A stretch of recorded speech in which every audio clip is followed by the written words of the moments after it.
کربلا کی گھڑی آ گئی جب امام حسین جانے لگے اپنے گھر سے۔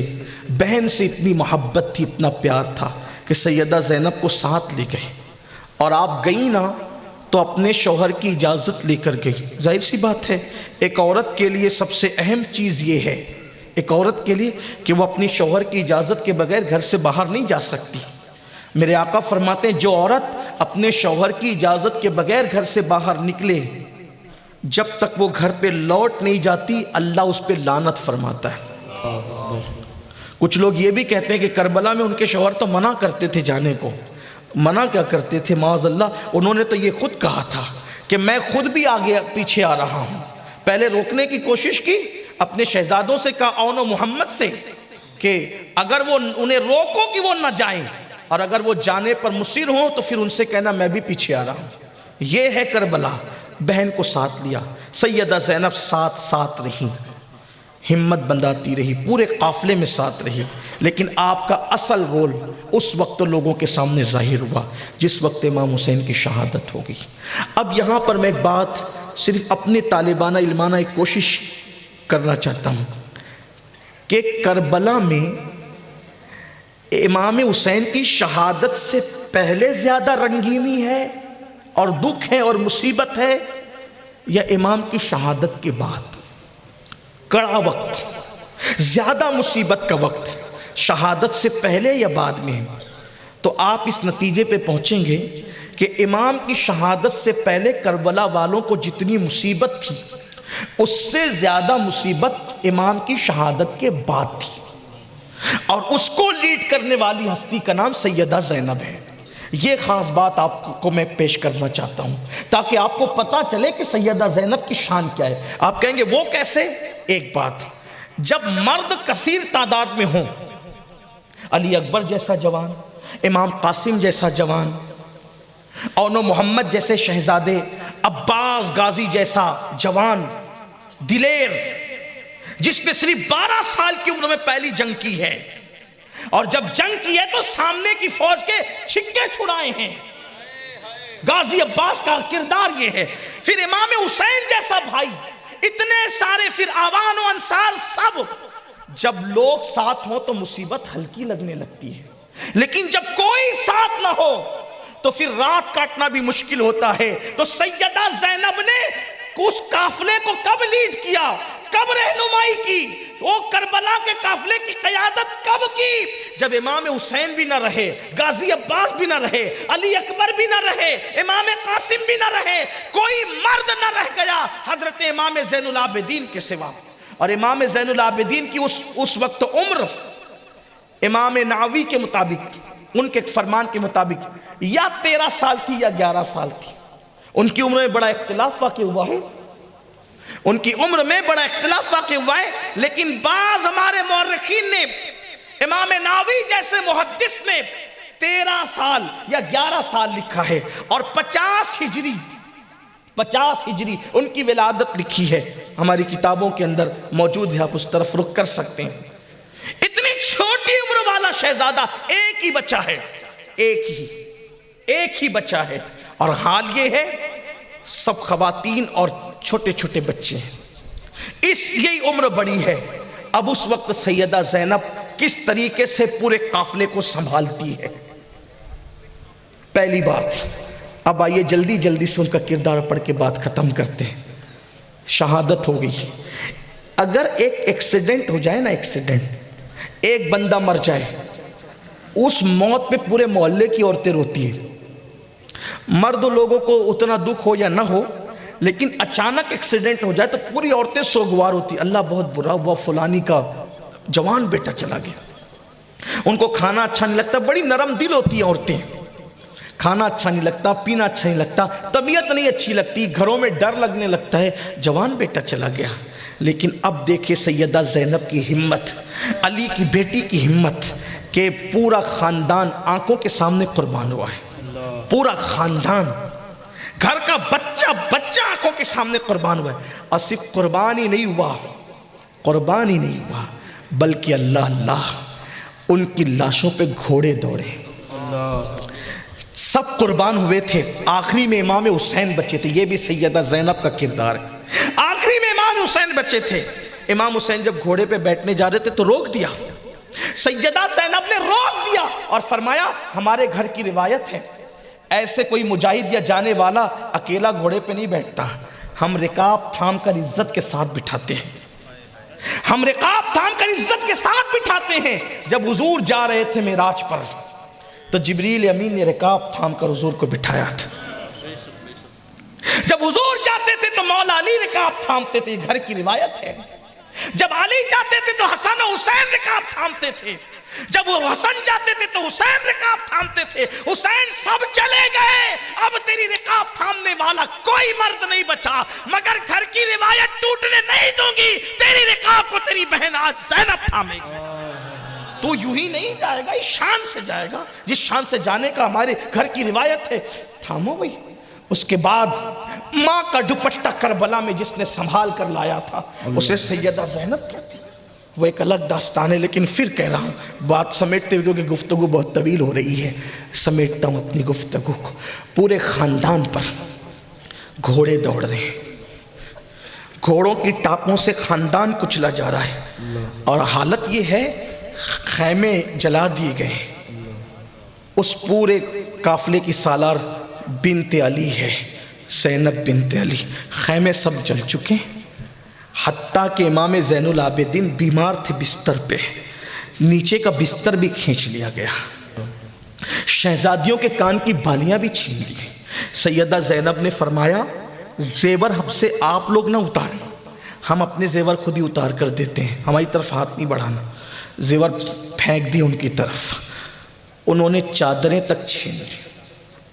استاد زمن مولانا حسن بریلوی صاحب آئینِ قیامت میں انہوں نے اپنی کتاب میں دوپٹے تک چھین لیے. ابن حجر نے بھی لکھا, ابن حجر لکھتے کان میں بالی تک رہنے نہیں تھی. بعض مورخین نے لکھا سیدہ سکینہ کے کان سے ان ظالموں نے ایسے بالی کھینچی کان کٹ گیا. 7 سال کی شہزادی. بلکہ یہاں تک مورخین لکھتے ہیں کہ جب سیدہ سکینہ کے کان سے انہوں نے بالی چھینی تو سیدہ سکینہ 7 سال کی تھی. خیال آیا میں اپنا تعارف کروا دوں تاکہ رحم آ جائے. کہنے لگی کہ میں حسین کی یتیم بیٹی ہوں, میں حسین کی یتیم بیٹی ہوں. مجھ پہ اس لیے کہ سوچتی تھی نا کہ یتیموں پہ مسلمان رحم کرتے, مسلمان یتیموں پہ بہت رحم کرتے. مسلمان سمجھا تھا نا, وہ کہا میں حسین کی یتیم, ایک تو یتیم ہے اور دوسری نوجوانان جنت کے سردار کی یتیم ہے. وہ کہا میں حسین کی یتیم ہوں, مجھے پہچانو. اتنا سن کر چہرے پہ تماچے مارے گئے. یہ ظلم ہوا تھا اہل بیت پر جو آپ سے چھپا ہوا نہیں ہے, لیکن اتنا ظلم. خیمے جلے, بستر چھین لیا گیا, علی اصغر کا جھولا تک لوٹ لے گئے, زیورات تک لوٹے, دوپٹے تک چھین لیے, سب چھین لے گئے اور لاشوں پہ گھوڑے دوڑ رہے تھے. ایسے میں عصر کا وقت جانے لگا. ایسے میں عصر کا وقت بیویاں رو رہی تھی. آپ نے سنا نا جس کی ماں کے دوپٹے کو کبھی چاند و سورج نے نہیں دیکھا تھا, آج ان کے دوپٹے بھی چھین لیے گئے تھے اور وہ بیویاں کھلے آسمان کے نیچے تھی, رو رہی تھی کچلی ہوئی لاشوں کو دیکھ کر. ایسے میں عصر کا وقت جانے لگا. سیدہ زینب کی ہمت, سلام ہو زینب تیری ہمت کو, سلام ہو زینب تیری شجاعت کو, سلام ہو زینب تیری اسلامی حمیت اور غیرت کو. بیویاں رو رہی, آنکھوں میں آنسو ہے.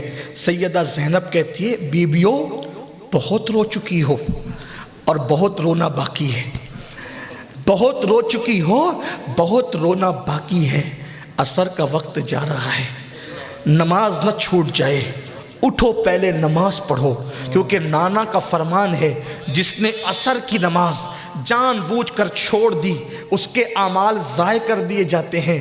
ڈر لگتا ہے اگر تم نے عصر چھوڑ دی کربلا کی دی ہوئی قربانی تمہاری ضائع نہ ہو جائے. اٹھو پہلے عصر پڑھو. قربان اس وقت بھی نماز نہیں چھوٹی, اتنے غموں کے ماحول میں بھی عصر کی نماز نہیں چھوڑی. میں یہاں زینب نے اس وقت بھی نماز نہیں چھوڑی. پھر سورج غروب ہوا. کہنے والے کہتے ہیں, سوچنے والے سوچتے ہیں کہ چلیں شہید ہو گئے ہونے والے 10ویں محرم کا سورج 61 ہجری کا غروب ہو گیا, تو اب آنے والی رات کچھ سکون کی ہوگی. کچھ اطمینان کی ہوگی، کچھ قرار کی ہوگی، لیکن سیدہ زینب نے وہ رات کیسے کاٹی؟ مورخین اس رات کو شام غریبہ لکھتے، اس شام کو شام غریبہ لکھتے۔ کتنی مشکل کی وہ رات تھی، کتنی مصیبت کی وہ رات تھی۔ اللہ اللہ، کٹی پٹی لاشیں پڑی ہوئی ہیں، بچے کبھی روتے ہیں کبھی بے ہوش ہوتے ہیں۔ سیدہ زینب ایک ٹوٹا سا خنجر لے کر لاشوں پہ پہرا دیتی ہے۔ اس خاتون کی ہمت تو دیکھیں، اس خاتون کا حوصلہ تو دیکھیں۔ لاشوں پر پہرا دینے والا کوئی مرد نہ رہا، سیدہ زینب پہرا دے رہی ہے۔ بس اسی پر اپنی بات مکمل کر لوں گا، حالانکہ داستان تو اور طویل ہے، لیکن بات اس پہ مکمل کر لوں گا۔ پہرا دے رہی، کبھی ادھر جاتی کبھی ادھر جاتی۔ اچانک وہ ٹوٹا ہوا خنجر لے کر پہرا دے رہی تھی، اس میں کوئی ایک سایہ آتے ہوئے نظر آیا، ایک سایہ آتے ہوئے نظر آیا۔ اس سائے کو دیکھا تو چیخ پڑی، خبردار، اب آگے مت آنا، اب آگے نہیں آنا، سب تو لوٹ لیا ہے تم نے، بچا کیا ہے؟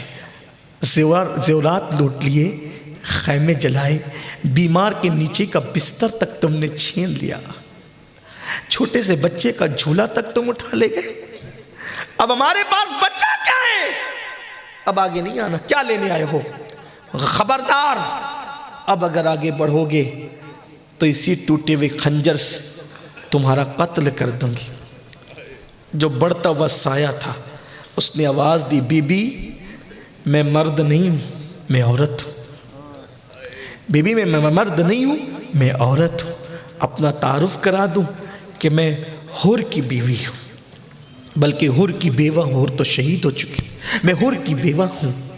میں نے آپ کے لیے اور آپ کے اہل و عیال کے لیے ٹھنڈا پانی لایا ہے، میرا پانی قبول کر لیں۔ ہائے ہائے، ٹھنڈے پانی کا نام سنا تو پھوٹ پھوٹ کے رونے لگی۔ زینب آخر عورت ہی تو تھی نا، ہمت دکھا رہی تھی، حوصلہ دکھا رہی تھی۔ جب ٹھنڈے پانی کا نام آیا تو پھوٹ پھوٹ کے رو پڑی، کہنے لگی حر کی بیوی، اب مجھے تو ٹھنڈے پانی کے نام سے بھی کلفت ہوتی ہے، لے جا اپنا ٹھنڈا پانی۔ جب میرا علی اکبر پلٹ کر آتا تھا جنگ سے کہ کچھ قطرے دے دو تاکہ میں پھر لڑوں جا کر، تو پانی نہ لائی۔ میرا قاسم پانی کہتے کہتے دنیا سے چلا گیا، پانی نہ لائی۔ میرا معصوم علی اصغر 6 مہینے کا بچہ تیر کھا گیا پانی کے لیے، تو پانی نہ لائی، اب تو پانی لائی ہے، لے جا اپنا پانی۔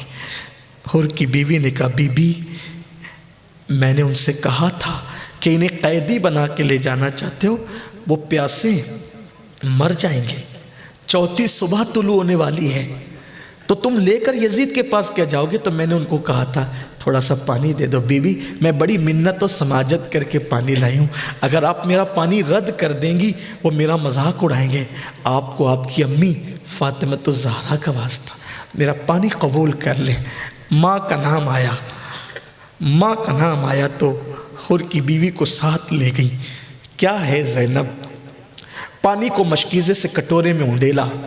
اس وقت سیدہ سکینہ بے ہوش تھی، سکینہ کے چہرے پہ پانی کے چھینٹے دیے اور سکینہ ہوش میں آ گئی، تو پانی کا پہلا کٹورا بھر کر سکینہ کے ہاتھ میں تھما دیا۔ کیا ہے زینب؟ سیدہ زینب کی شان کیا ہے؟ میری ماں اور بہنوں کی توجہ چاہتا ہوں، کیا ہے سیدہ زینب؟ سیدہ سکینہ کے ہاتھ میں جب پانی کا کٹورا آیا، اب پہلا سوال کیا سکینہ نے، پھوپھی امی کیا میرے چچا عباس فرات سے واپس آ گئے؟ میرا چچا دریا سے واپس آ گیا۔ ہائے ہائے۔ تو جب سکینہ کی آنکھ کھلی، سیدہ سکینہ ہوش میں آئی اور پوچھا کہ کیا چچا عباس واپس آ گئے؟ تو اس بی بی زینب نے کہا، نہیں بیٹے، تیرا چچا وہاں گیا ہے کہ وہ کبھی واپس نہیں آئے گا، البتہ یہ پانی حر کی بیوی لائی ہے، یہ پانی حر کی بیوی لائی ہے، لو پانی پی لو، ٹھنڈا پانی ہے۔ سکینہ نے پھر سوال کیا، کیا خاندان اہل بیت کی تربیت تھی، کیا نظام تھا، کیا انداز تھا کیا دین پہ عمل کا جذبہ تھا. پوچھا کہ آپ لوگوں نے پانی پی لیا ہے؟ پیاس لگی ہے، چوتھا دن طلوع ہونے والا ہے اور سکینہ 7 سال کی شہزادی کو پانی دیا جا رہا ہے. پوچھتے کہ آپ نے پانی پی لیا ہے؟ سیدہ زینب کا جواب تھا نہیں بیٹے، ہم نے ابھی پانی نہیں پیا ہے، پی لیں گے. اس لیے پی لیں گے کہ نانا کی سنت ہے. یہ ہے سیدہ زینب. نانا کی سنت ہے کہ جب کھانے پینے کی چیز ملا کرے تو پہلے چھوٹوں کو کھلایا پلایا کرو، پھر بڑے بعد میں کھایا پیا کرو. تو پانی کی وجہ سے سنت نبوی کو ترک تو نہیں کر سکتے نا. اس لیے پورے